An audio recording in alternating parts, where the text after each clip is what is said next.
Meus queridos irmãos, a paz do Senhor Jesus Cristo, aqui é o pastor Luiz Fabiano Leles, e nós estamos em mais uma gravação das lições bíblicas da Escola Bíblica Dominical da CPAD, e esse trimestre estamos estudando sobre a Igreja de Cristo e o Império do Mal, como nós podemos viver neste mundo que está dominado pelo espírito da Babilônia.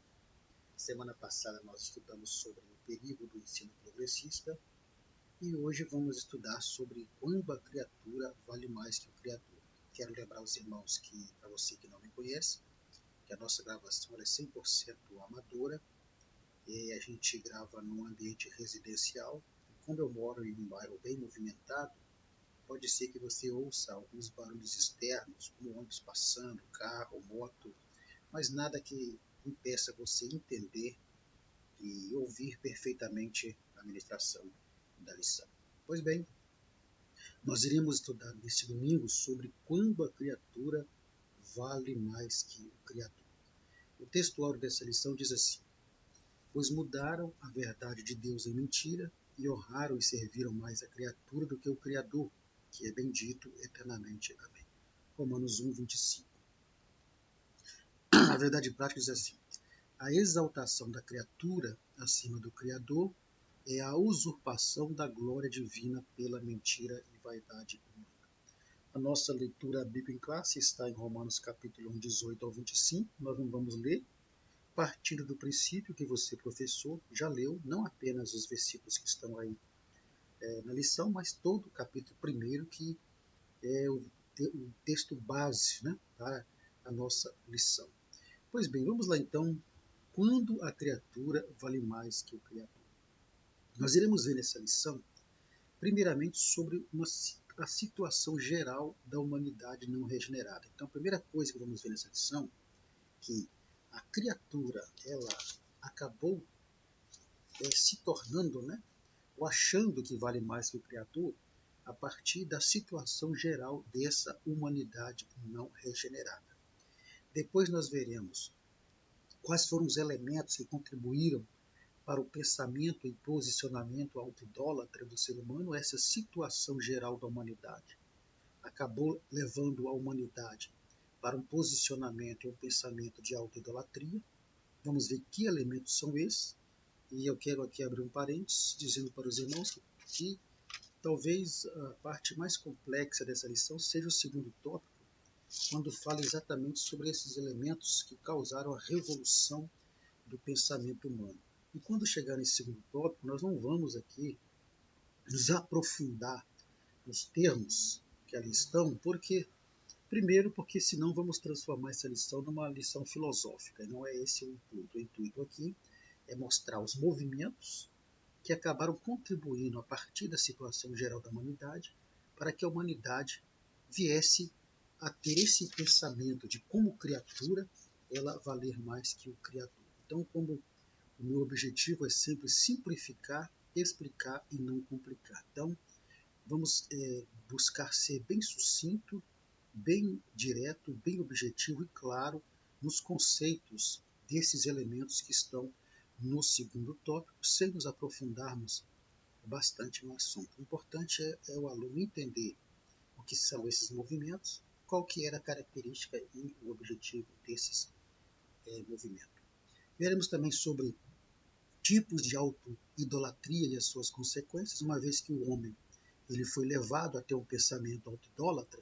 Quais são as consequências desse tipo de pensamento auto-idólatra? Quais são os tipos de auto-idolatria que existem?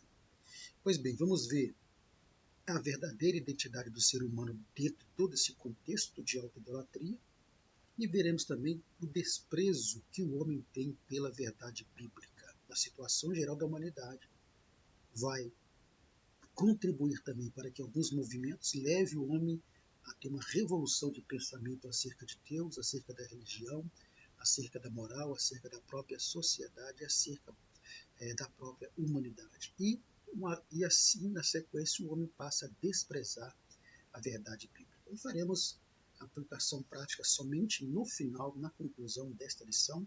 Diferentemente das demais, as aplicações práticas serão feitas ao longo da ministração e teremos a aplicação prática geral no final da lição, já na conclusão. Vamos então ao primeiro tópico, onde nós iremos abordar sobre a situação geral da humanidade não regenerada. Por que é importante nós entendermos essa situação geral da humanidade não regenerada? Exatamente para entendermos a questão dos movimentos, que são os elementos que vão contribuir para que o homem tenha uma revolução no seu pensamento acerca de Deus, acerca da religião, acerca da sociedade e acerca da própria humanidade. Essa situação não regenerada da humanidade vai levar a todos esses movimentos e levar o homem ao pensamento da auto-idolatria. Pois bem, a primeira coisa que nós temos que ver é que a situação da humanidade é uma situação de impiedade.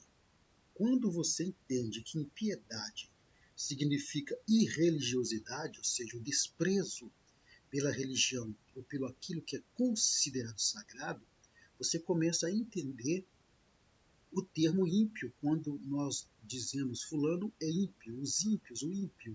Então a impiedade, ela significa exatamente um desprezo que o homem tem pela religião e o desprezo que o homem tem por tudo aquilo que é considerado sagrado e religioso. Neste caso, entra o quê?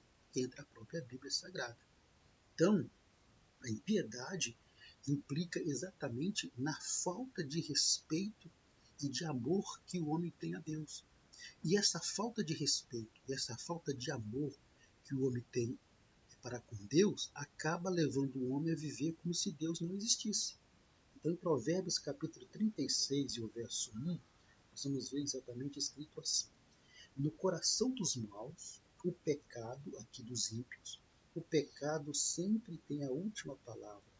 Eles não têm o menor respeito a Deus. E isso é impiedade. Então, no Salmo 36, verso 1, nós temos o conceito de impiedade. O homem, ele não tem respeito à religião, não tem respeito a Deus, não tem amor a Deus, e por causa disso ele vive a sua vida como se Deus não existisse.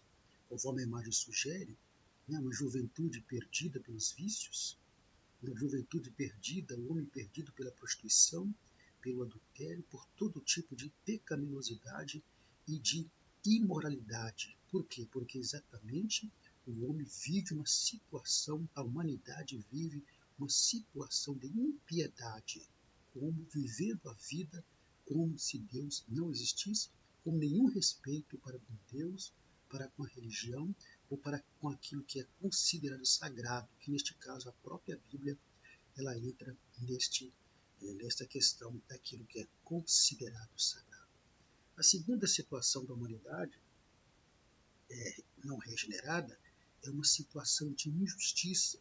Quando você vê essas duas imagens aí, parece que não há nada, não há nenhuma relação dessas imagens com uma situação de injustiça que a humanidade vive. Mas quando você entende que injustiça significa onde não há retidão, ou seja, onde há um comportamento contrário ao que é direito, ao que é certo, ao que é errado, você vai entender que essa primeira imagem, então, onde você tem uma criança ali representando a humanidade, andando por linhas tortas, quando tem do seu lado uma linha reta, então ali você vê a situação de injustiça.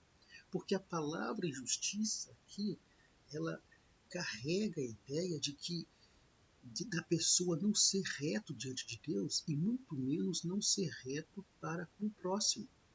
Em 2 Pedro, capítulo 2, versículo 15, vamos ver o que diz lá. 2 Pedro, capítulo 2 e versículo 15. Olha só o que diz lá em 2 Pedro 2 e verso 15. Diz assim, exatamente assim: desviaram-se do caminho e perderam-se como Balaão, filho de Beor, que se deixou levar pelo amor ao dinheiro que poderia ganhar fazendo mal. Não vamos entrar na questão histórica aqui de Balaão, mas a primeira parte do versículo diz: desviaram-se do caminho. Então, a palavra justiça aqui carrega essa ideia daquela pessoa que não é reta diante de Deus, que não anda em retidão. Na segunda imagem você vê um homem andando numa linha reta, simbolizando o que é a justiça. Andando em justiça perante Deus e em justiça perante os homens. Mas na primeira imagem é um andar tortuoso, é um caminhar fora da retidão, é um caminhar que não é direito, é um caminhar que não é reto, é um caminhar que não é certo. Então, a situação da humanidade não regenerada é uma situação de injustiça. Então você vê injustiça social, você vê injustiça jurídica, você vê injustiça na aplicação da lei, você vê injustiça nas oportunidades, você vê injustiça no juízo, você vê injustiça em todas as áreas, perante os homens, e uma injustiça perante Deus quando o homem não anda reto, não anda certo diante de Deus. Essa é a situação de injustiça que vive essa humanidade não regenerada. Outra situação da humanidade é uma situação de insensatez. A imagem que você vê já nos ajuda a entender qual é o conceito de insensatez. Olha o perigo da insensatez desse homem, que está cortando um galho de árvore, mas está sentado em cima do galho que ele está cortando. Qual que é o resultado? Ele vai cair junto com o galho, dependendo da altura vai se machucar e pode até mesmo morrer. Então, a insensatez ela é exatamente o quê? Aquela ação que resulta da imprudência, da falta de juízo e do desequilíbrio que leva a pessoa a agir de modo inconsequente, ou seja, agir sem pensar nas consequências. Então, quando se diz que uma pessoa é insensata, nós estamos dizendo que essa pessoa é imprudente, nós estamos dizendo que essa pessoa não tem juízo, estamos dizendo que essa pessoa não tem equilíbrio, estamos dizendo que essa pessoa está agindo de modo inconsequente, ou seja, sem pensar nas consequências. E esta é a situação do ser humano.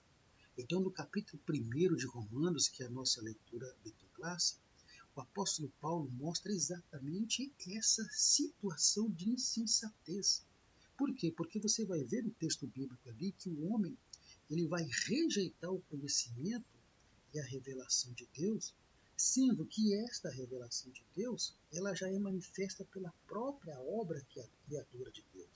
Olha o que diz o apóstolo Paulo em Romanos, capítulo 1, versículo 19 e o versículo 20, na versão Nova Viva, na Bíblia Viva, que diz assim: pois a verdade sobre Deus é revelada entre eles instintivamente. Deus pôs esse conhecimento em seus corações. Desde os primeiros tempos, os homens viram a terra, o céu e tudo quanto Deus fez, tendo conhecido sua existência e seu grande e eterno poder. Assim, eles não terão desculpa alguma quando estiverem diante de Deus no dia do juízo. Olha só que maravilha! Aqui mostra a insensatez que a humanidade vive, porque o homem ele rejeita o conhecimento de Deus, rejeita a revelação de Deus, mas essa revelação de Deus se manifesta pela obra criadora de Deus. Lá em Salmo 19, 2, fala que os céus proclamam a glória de Deus. O próprio céus, a obra criadora, anuncia a existência de Deus. Então, por isso, pela própria obra criadora de Deus, que mostra que Deus existe, que mostra que Deus ele está aí, como aquele que criou todas as coisas. Por isso, ninguém será inculpável acerca da realidade divina, nem do seu eterno poder. É o que lemos aqui no versículo 20. Não terão desculpa alguma quando estiverem diante de Deus no dia do juízo. Então, o homem, ele age de forma imprudente, de forma sem juízo, desequilibrado, sem pensar nas consequências, age de uma forma como se Deus não existisse, rejeitando o conhecimento, rejeitando a revelação de Deus, sendo que esta revelação, a própria obra criadora, manifesta essa revelação de Deus. Então, por causa do coração perverso do homem, da sua auto-idolatria, vamos ver isso daqui a pouco mais na frente, o que o homem fez? Ao invés de crer em Deus, o homem ele adota a ideologia que rejeita e substitui a verdade de Deus pelas mentiras do homem. Então o homem, na sua insensatez, e a Bíblia diz lá em Salmos, desoneste o louco, o insensato em seu coração, não a Deus. E o homem, então, nessa insensatez, o que ele faz? Ele prefere adotar ideologia que vão rejeitar a verdade de Deus, substituindo a verdade de Deus pelas mentiras do próprio homem. Então nós vemos que dessa insensatez do homem vai resultar o quê? A idolatria. Vai resultar a perversão moral. É o que nós vemos lá em Romanos capítulo 1, 22 ao 25, que diz assim: dizendo-se sábios sem Deus, tornaram-se em vez disso completamente tolos. Então, em vez de adorar ao Deus glorioso, vivente, tomaram madeira e pedra e fizeram ídolos para si, esculpindo-os para que parecessem simples aves, animais, serpentes e mortais. Ou seja, dessa insensatez do homem acaba resultando que a idolatria.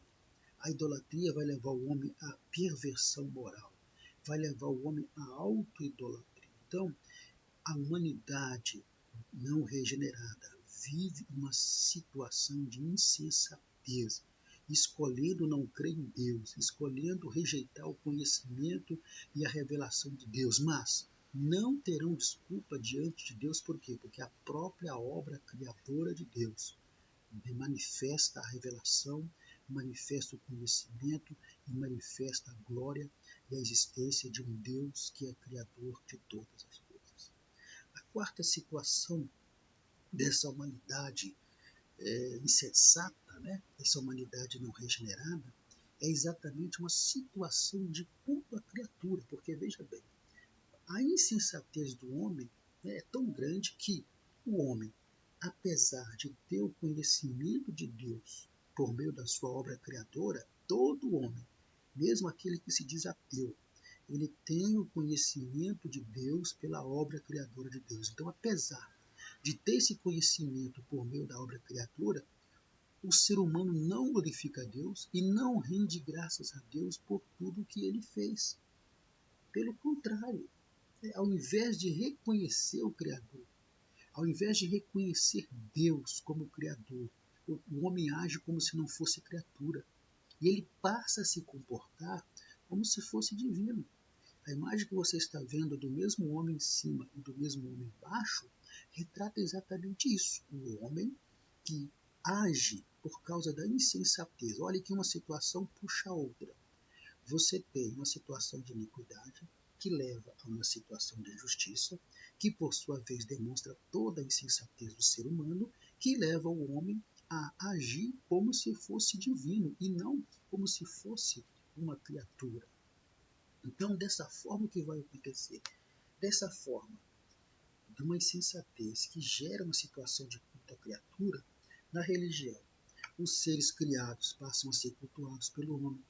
Na ciência, a matéria é colocada acima de Deus.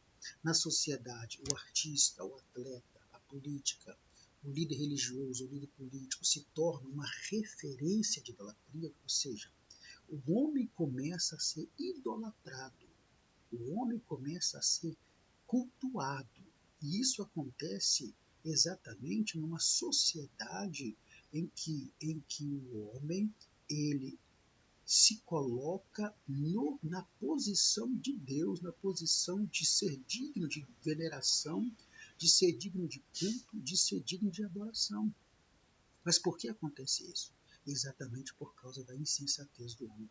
E nessa posição de divino e não de criatura, isso acaba se tornando o quê? Uma grande afronta contra o Criador, que é bendito eternamente. Se torna uma afronta contra Deus, porque somente Deus é digno de toda glória, de toda honra, de toda adoração e de todo louvor. Mas a situação de culto à criatura que se estabeleceu na humanidade leva o homem a querer receber toda a adoração. Muitas vezes, uma pessoa, um famoso, um cantor, ou até mesmo no meio evangélico, um pregador, um cantor, um artista, ou uma pessoa conhecida, um líder político, um líder religioso, acaba se tornando uma referência de idolatria. Então a pessoa, às vezes, ela não adora uma imagem de escultura, mas acaba tendo como referência de idolatria o ser humano, o homem. É a situação de culto à criatura. E a última situação é uma situação de libertinagem. Estamos analisando a situação geral da humanidade não regenerada. E a última situação é exatamente uma situação de libertinagem. Então, quando o homem, devido a toda essa situação, ele resiste à graça de Deus, ele se mostra resistente à graça de Deus, o que vai acontecer? O homem, automaticamente, ele vai fazer mau uso do seu livre-arbítrio e vai se lambuzar no pecado. A imagem que você vê aí é daquele quadro Os Dois Caminhos, um quadro muito antigo, e você vê à sua esquerda o caminho da perdição, o caminho do pecado é um caminho em que muitas pessoas entram. Ali você vê salão de baile, você vê cassino, você vê toda sorte de pecado. E o homem faz o mau uso do seu livre-arbítrio e acaba escolhendo esse caminho. Mas o caminho da direita ali, onde mostra o caminho para o céu, é um caminho que tem poucas pessoas. Por quê? Porque o homem, devido à situação de libertinagem que ele está vivendo, ele faz mau uso do seu livre-arbítrio e acaba se lambuzando no pecado. Ele resiste à graça de Deus e acaba se lambuzando no pecado. E aí, o que vai acontecer? Deus, então, vai simplesmente entregar o homem às concupiscências da carne. Deus vai entregar o homem aos desejos do seu próprio coração. Ou seja, Deus vai simplesmente entregar o homem à maneira que ele mesmo escolheu para viver. Olha, o homem não escolheu se lambuzar no pecado, então Deus vai simplesmente deixar que o homem se lambuza no pecado. Em Romanos capítulo 1, versículo 24, diz assim: E assim Deus deixou que continuassem com toda a espécie de pecados sexuais e que fizessem tudo quanto desejassem, coisas vis e pecaminosos com os corpos dos outros. Está vendo? Por quê? Porque eles escolheram crer em mentiras. Eles escolheram, apesar de saberem a verdade sobre Deus, escolheram crer em mentira. Então Deus vai permitir que eles se lambuzem no pecado, mas com uma determinante: o juízo de Deus virá. Então hoje a humanidade não regenerada vive uma situação de libertinagem total. Total. Essa é a situação da humanidade não regenerada. Então, no primeiro tópico, vimos a situação geral da humanidade não regenerada, uma situação de impiedade, uma situação de injustiça, uma situação de insensatez, uma situação de culto à criatura e uma situação de libertinagem. E aí, então, nós podemos chegar ao segundo tópico. Porque no segundo tópico, nós vamos ver que toda essa situação de impiedade, de injustiça, de insensatez, de culto à criatura e de libertinagem vai levar o homem a ter uma revolução no seu pensamento. Então vamos ver aqui os elementos causais do pensamento autoidólatra, porque começamos a dizer lá atrás que toda essa situação vai levar o homem para a idolatria, para a depravação moral e para a auto-idolatria. Então, a revolução do pensamento humano ela vai acontecer a partir de alguns movimentos que nós colocamos aqui como elementos que vão ser causais para isso. Então, a humanidade, o homem tinha uma forma de pensar acerca de Deus, acerca da religião, acerca da política, acerca da sociedade, acerca da ciência, acerca do espiritual, acerca do sobrenatural. O homem tinha uma forma de pensar, mas a partir desses movimentos que veremos aqui, vai acontecer uma revolução do pensamento humano. E qual é o primeiro elemento? É exatamente o que? O renascentismo. O que foi o renascentismo? Bom, o renascentismo foi uma época, um movimento que se refere exatamente a uma renovação. A palavra renascimento refere à ideia de quê? De renovação, de ressurgimento das ideias e conhecimentos clássicos. Ou seja, o homem tinha uma forma de pensar e a partir do renascentismo, que foi esse movimento de ressurgimento de novas ideias, o homem ele vai mudar a sua forma de pensar. Então, o renascentismo trata-se de um movimento que surgiu na Europa Ocidental entre o século XIV e o século XVI. E qual que era a principal característica desse movimento? Foi exatamente o seu profundo racionalismo. A imagem que você vê aí retrata exatamente isso. O homem está identificando racionalmente que pedra que é aquela ali. Então, essa característica do racionalismo é que marcou esse movimento renascentista. Então, os renascentistas, eles recusavam-se a acreditar em qualquer coisa que não pudesse ser comprovada racionalmente. Então, neste caso, milagres, tudo aquilo que é sobrenatural, tudo aquilo que acontece pela fé, não tinha aceitação por esse movimento renascentista. Só aceitava aquilo que pudesse ser comprovado racionalmente. Porque até então, o homem tinha uma forma de pensar acerca dessas coisas. Até então, o homem tinha uma forma de pensar acerca do sobrenatural, acerca do espiritual, acerca do próprio Deus, acerca da religião, acerca daquilo que é milagre. O homem tinha uma forma aceitável com respeito a isso. Mas esse período do renascentismo era um período em que vai acontecer uma coisa boa. Então, no renascentismo não acontece só coisas ruins. Acontece uma coisa boa também. E qual é a coisa boa que vai acontecer nesse movimento do renascentismo? É exatamente a reforma protestante. É no período do renascentismo que acontece a reforma protestante.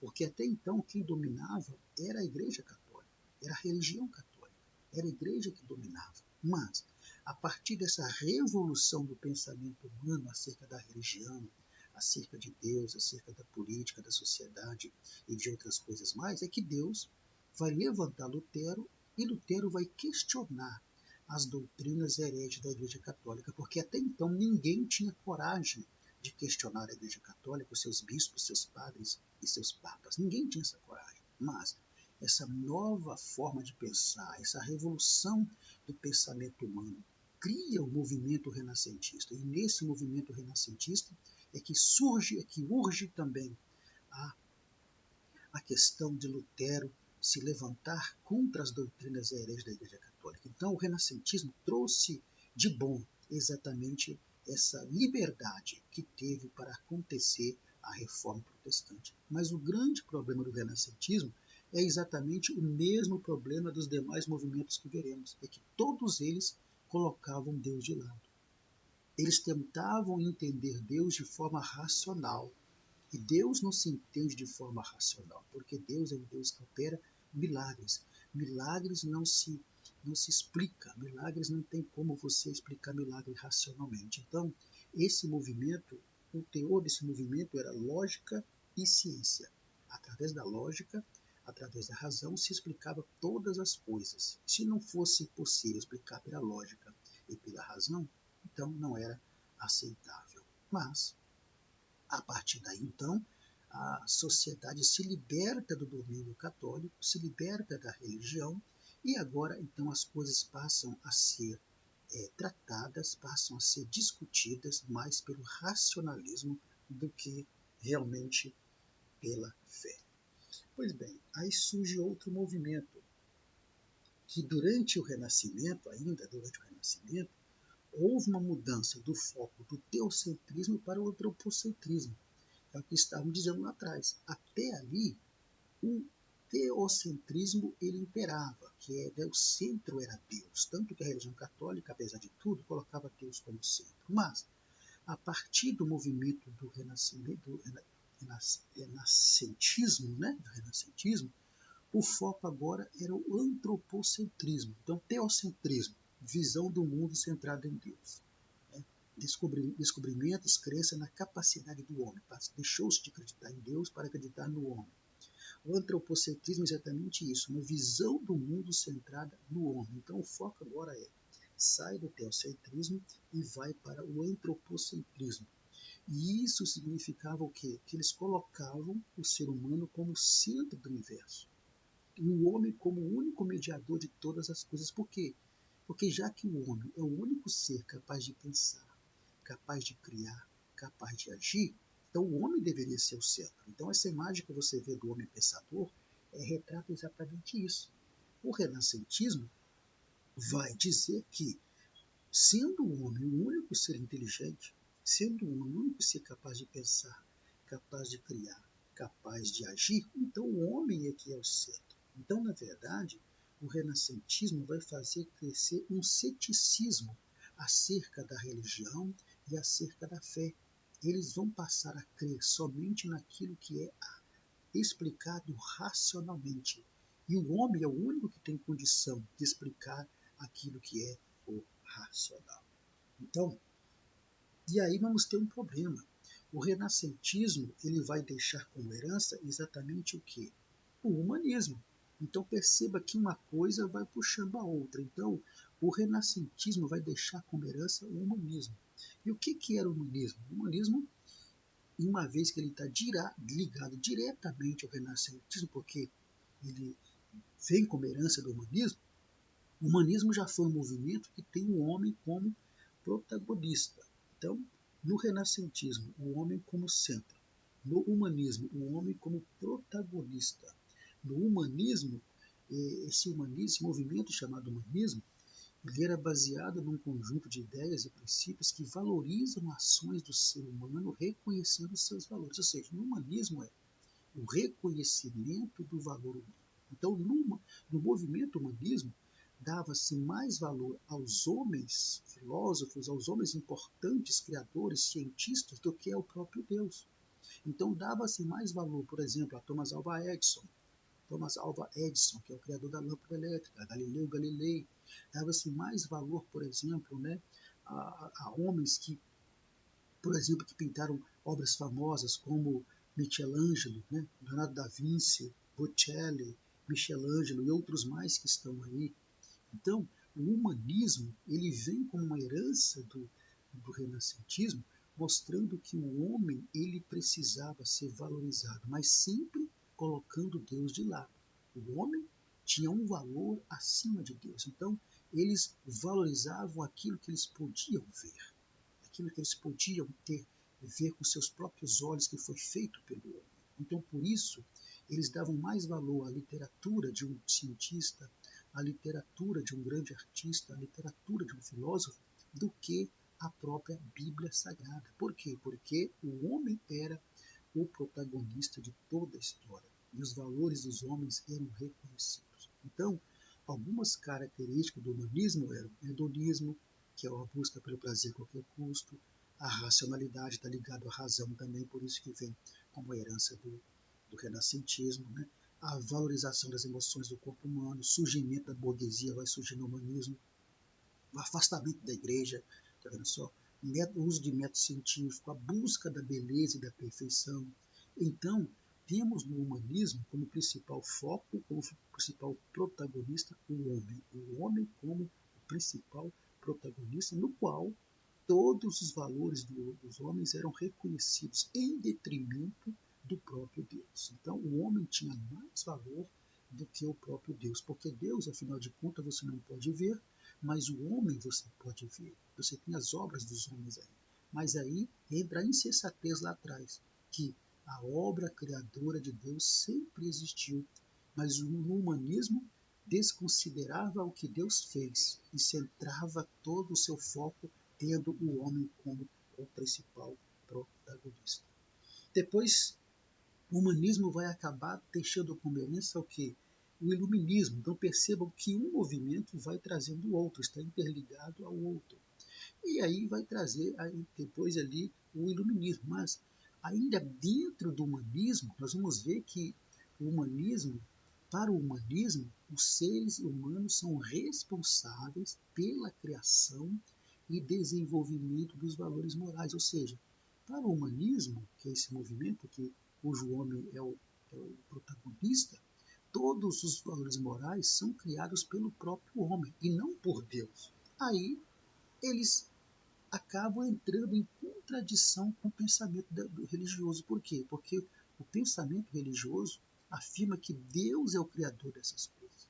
E a própria palavra de Deus mostra que Deus é o criador dos valores morais. Quando a pessoa nasce, é impregnado nessa pessoa os valores morais pelo próprio Deus. Então, independente se a pessoa serve a Deus ou não, ele já sabe acerca dos valores morais, o que é certo e o que é errado. Por quê?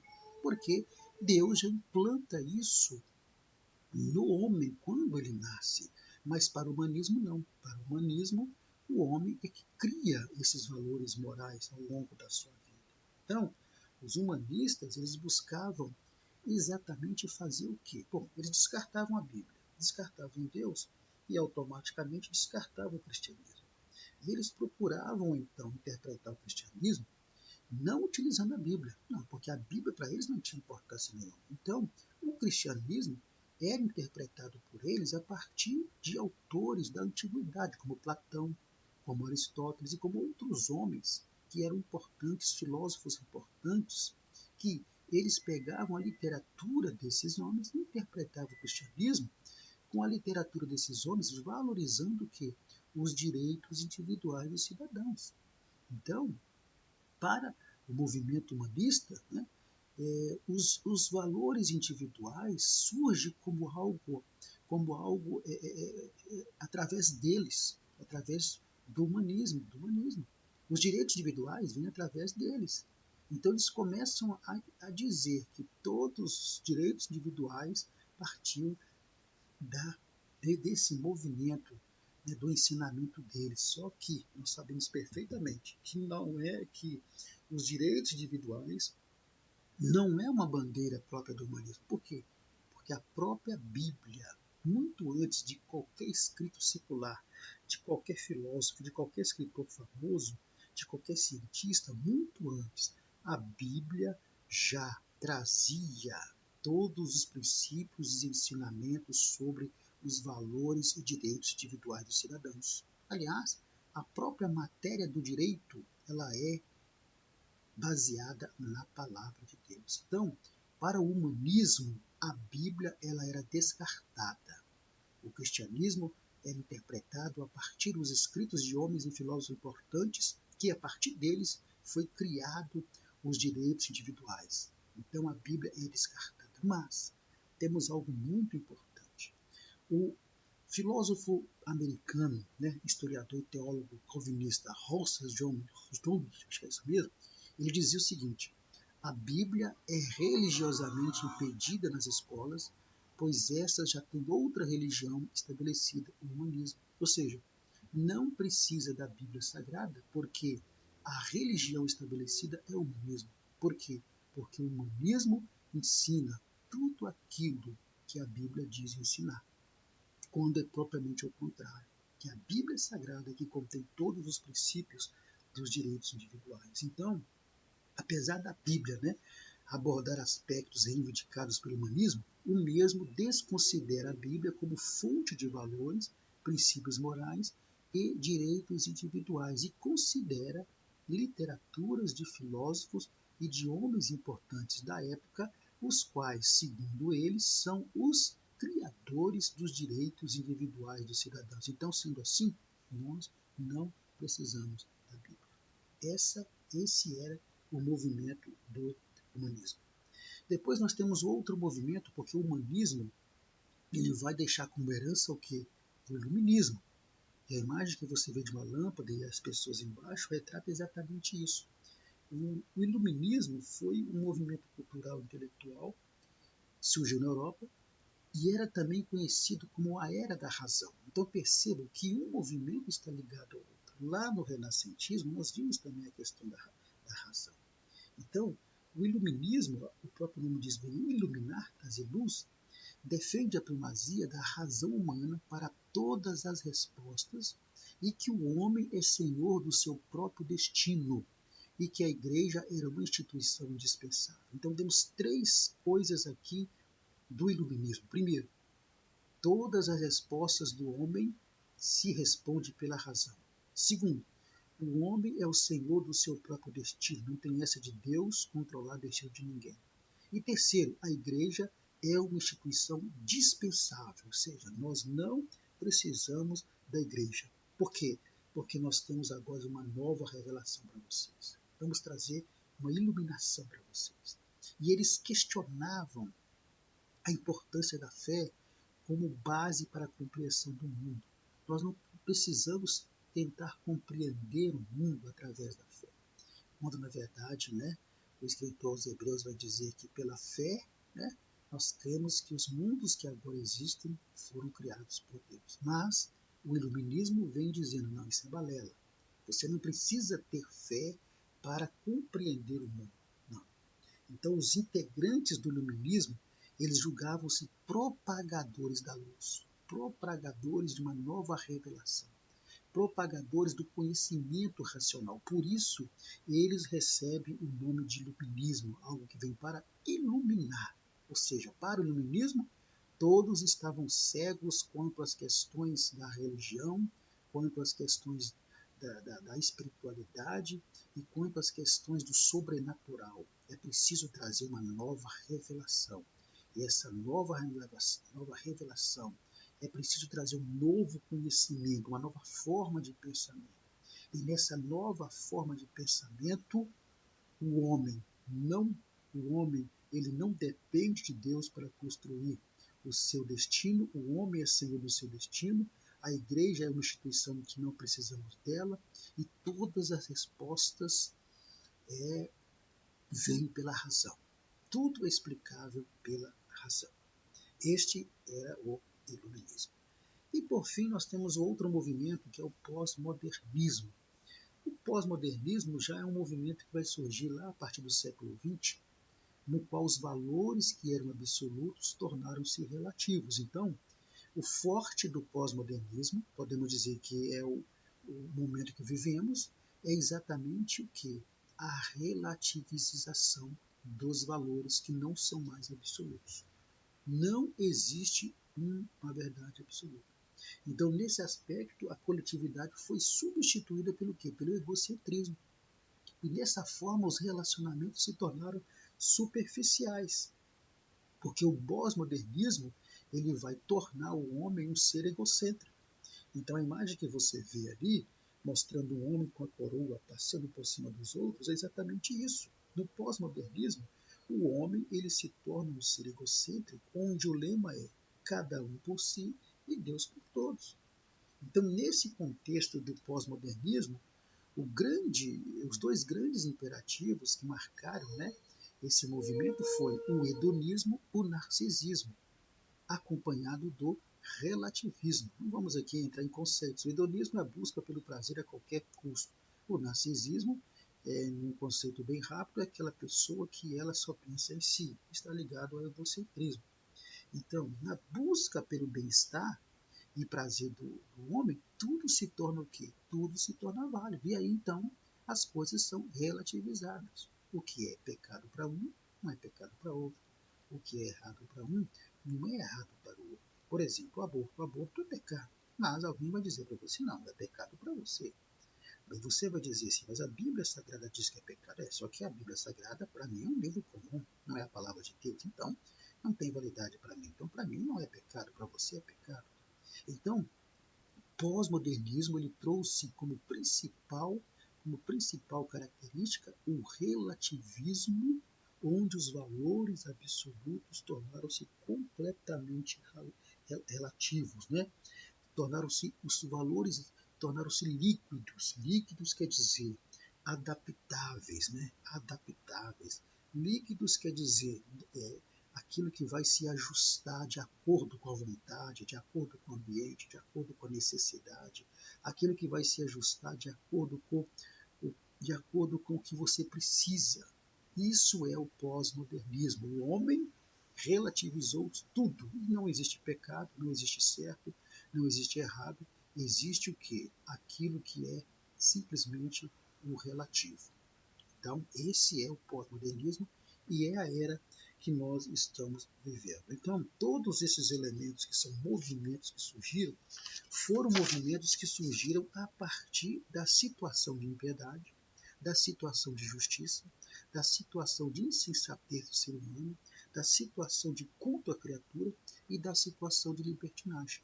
Então, tudo isso levou ao surgimento desses movimentos, e todos esses movimentos tinham uma coisa em comum: afastar Deus do centro e colocar o homem no centro. Afastar o homem de Deus.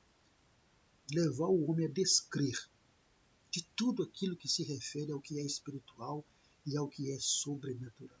Levar o homem ao ceticismo, a não crer em mais nada. Levar o homem ao relativismo, em que o pecado não será pecado, vai depender do ponto de vista de cada um. E levar o homem a se colocar, se posicionar como divino e não como criatura que ele é. E é tudo isso que Satanás sempre quis fazer para que assim ele possa afastar o homem de Deus. Pois bem, assim chegamos ao nosso terceiro tópico. O nosso terceiro tópico, visto que todos esses movimentos, tanto o renascentismo, como o humanismo, como também o iluminismo e como também o pós-modernismo, levam o homem a uma atitude de auto-idolatria, quais são os tipos de auto-idolatria que existem? Vamos lá. Primeiro tipo de auto-idolatria é a idolatria da autoimagem. Então, a imagem que você vê sugere isso. Ali nós não temos um indivíduo que está olhando para um espelho com uma autoestima. Não, não é isso. Ali está indo para a idolatria da autoimagem. Não há nada que é normal você olhar no espelho e se achar bonito. Aliás, ninguém olha no espelho dizendo que está feio. Puxa, eu sou feio pra caramba. Não, ninguém fala isso. Existe a autoestima, mas aqui se fala da idolatria da autoimagem. E o que é a idolatria da autoimagem? É exatamente um fenômeno contemporâneo, ou seja, um fenômeno atual, em que as pessoas atribuem um valor excessivo à sua aparência física, ao seu status social, à sua popularidade e sucesso material, e isso acaba levando a pessoa a empreender atitudes, até mesmo atitudes irracionais para ter uma aparência física, um status social, uma popularidade e um sucesso que satisfaça o seu ego. Então, nesse contexto aqui de idolatria da autoimagem, a busca por uma imagem perfeita, e a validação externa se tornam prioridades. A pessoa ela passa a depender do elogio de outros, a depender da curtida de outros, a depender dos views da internet, dos vídeos, das fotos que posta. E tudo isso em detrimento de valores que são muito mais importantes, que são muito mais profundos, que são muito mais significativos, inclusive a própria adoração a Deus. Então, existem pessoas que têm tanta idolatria pela autoimagem, que tem pessoas que fazem cirurgias sem necessidade, fazem tratamento sem necessidade, tomam remédios sem necessidade, não é isso? Tem pessoas que têm tanta idolatria pela autoimagem que às vezes são levados para a anorexia, ou seja, aquelas pessoas que são magras, têm um corpo bacana, não são pessoas gordas, não são pessoas obesas, mas a idolatria pela autoimagem é tão forte que a pessoa, mesmo com um corpo legal, ela se olha, isso acontece muito com mulheres, se olham no espelho e se veem gordas, mesmo não estando, e acabam virando anorexas e acabam, algumas até enfiam o dedo na garganta para vomitar, não comem, porque estão se vendo gordas, quando na verdade não estão. O que leva a essa situação toda? A idolatria da autoimagem, a busca pela imagem perfeita. E essa imagem inclui, repito, imagem física, aparência física, envolve um status social, posição social, envolve popularidade e envolve sucesso material, em que a pessoa ela faz de tudo, mesmo que seja para passar por cima de todos, para alcançar o seu sucesso. É a idolatria da autoimagem.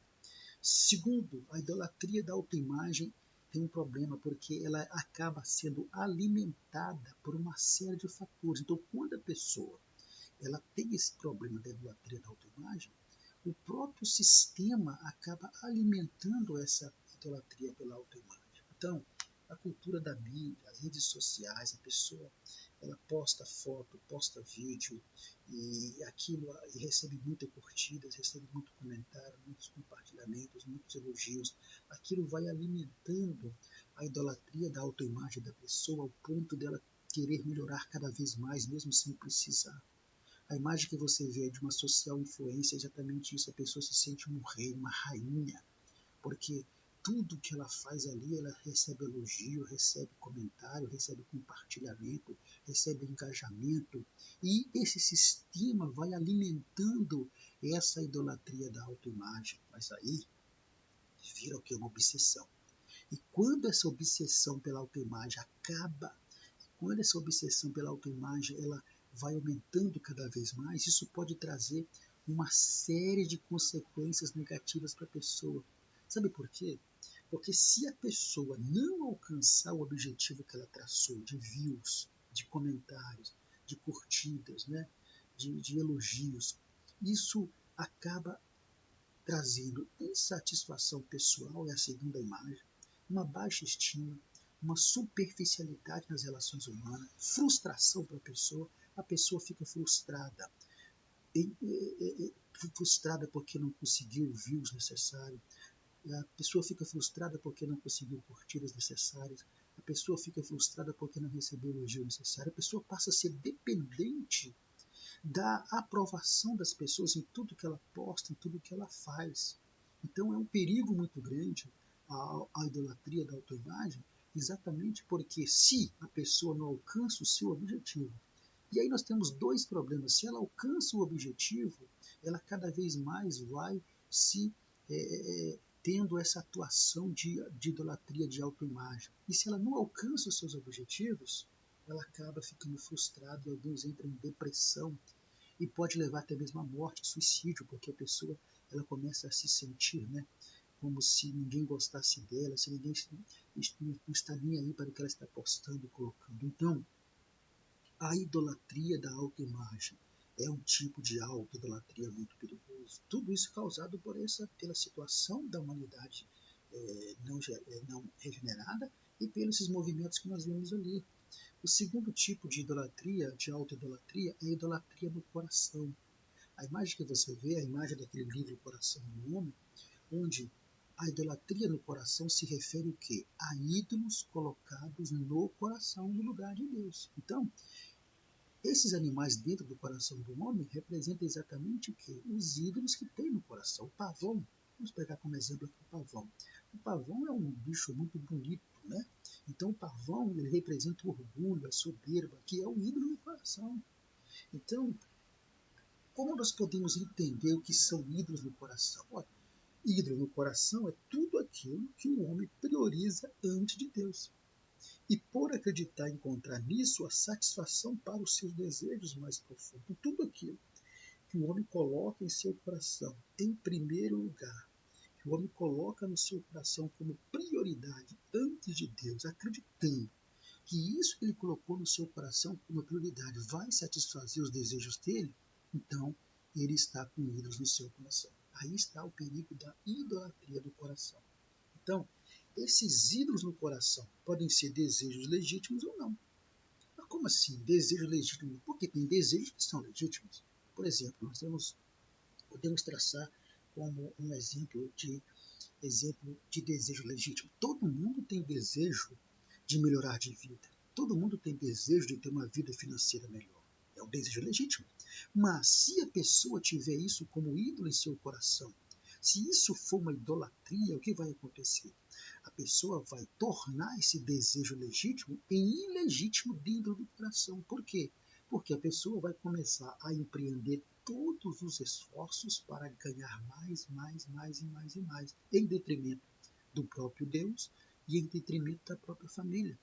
Por exemplo, tive um amigo meu que ele queria ter uma vida financeira melhor o mais rápido possível, um desejo legítimo, mas ele entrou pelo caminho da idolatria no coração e esse desejo que era legítimo se tornou uma idolatria no seu coração, um ídolo no seu coração. Por quê?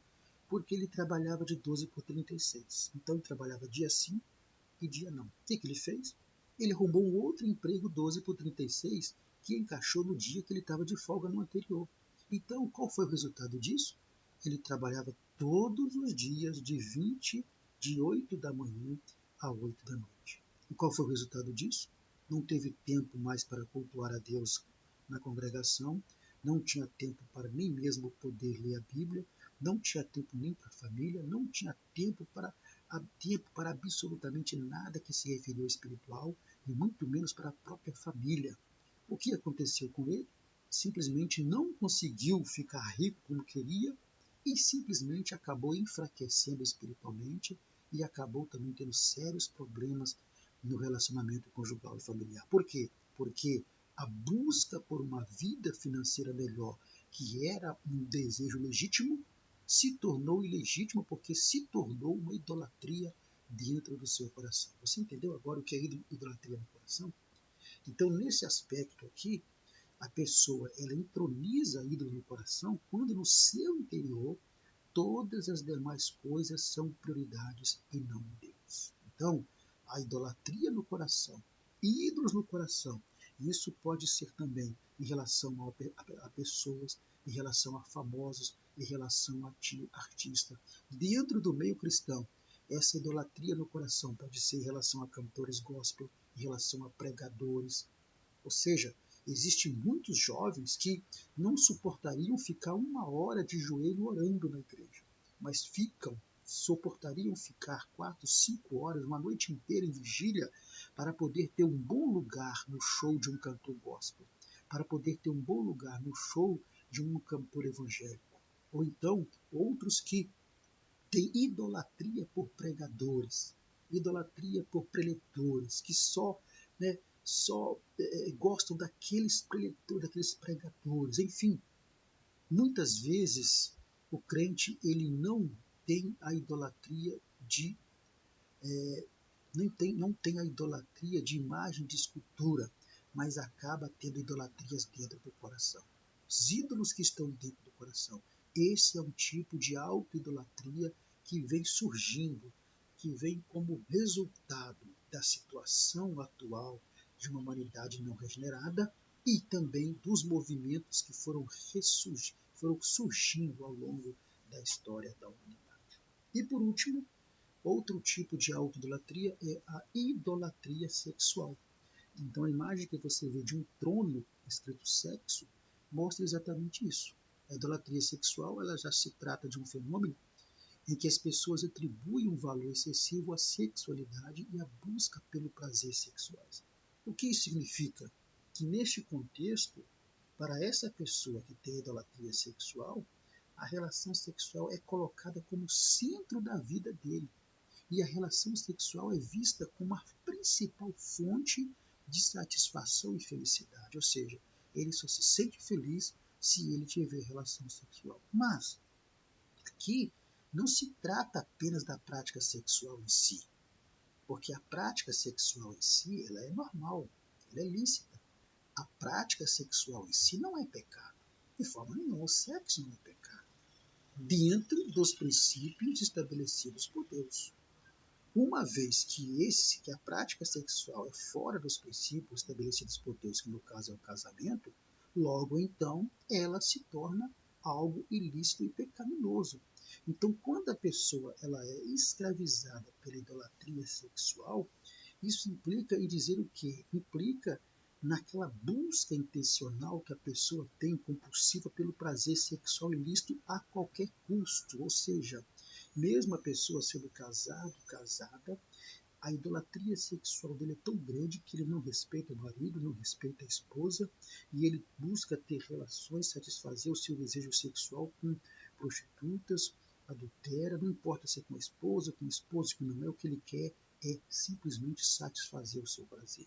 Então, ele é escravizado pela prática sexual fora do casamento, de maneira ilícita, e ele não está nem aí, não se importa com nada, o que ele quer é satisfazer o seu desejo sexual.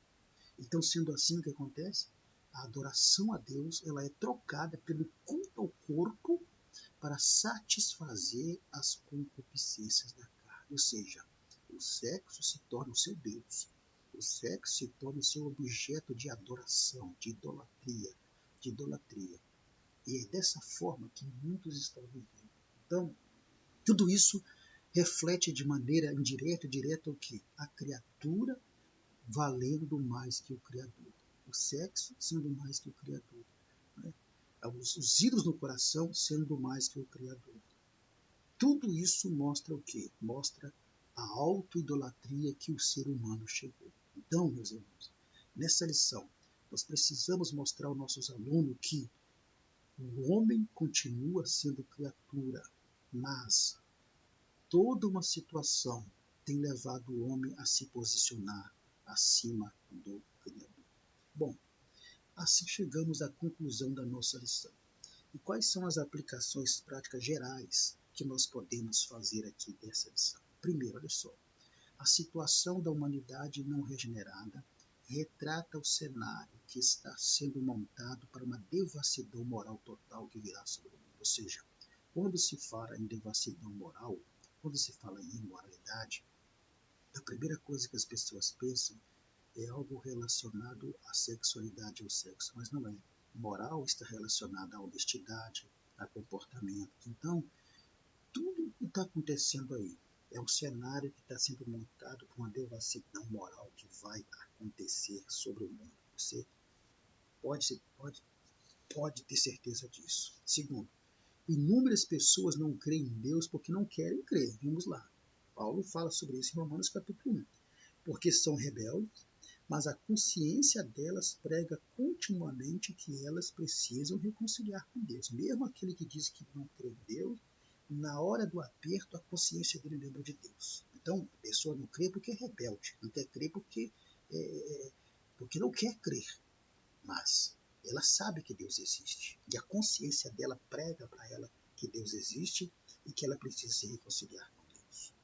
Terceiro, a sutileza de Satanás está em afastar cada vez mais o homem de Deus, o Deus Criador, levando a se posicionar acima dele. Toda essa situação que vimos aqui, todos esses movimentos lá da revolução que veio, que causou a revolução do pensamento humano, todo tipo de autoidolatria, tudo isso é uma sutileza de Satanás que quer levar o homem cada vez mais a se afastar de Deus e se colocar acima de Deus. E por último, não obstante a toda essa situação de autoidolatria, de relativismo, de hedonismo, de narcisismo e de todos os ismos que você pudesse lembrar, as Escrituras alertam que a ira de Deus permanece sobre os que são desobedientes à vontade dele. Ou seja, o homem não terá desculpas diante de Deus.